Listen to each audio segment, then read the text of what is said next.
மகிழ்வுடன் கற்று சிகரம் தொடுவோம். ஒரு ஊரில் ராமு எனும் பையன் இருந்தான்.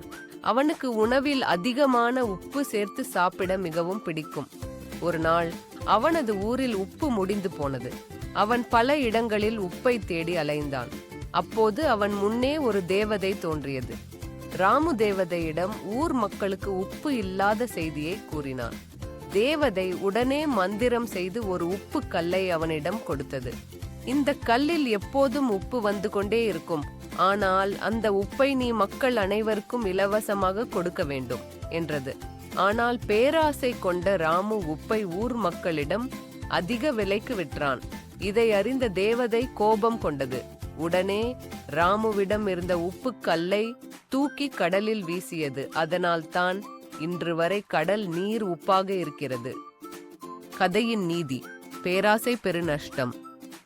கதையின் சொல்வளம்: உணவு, ஃபுட், உப்பு, சால்ட், தேவதை, ஏஞ்சல், இலவசம், ஃப்ரீ, கடல், சீ,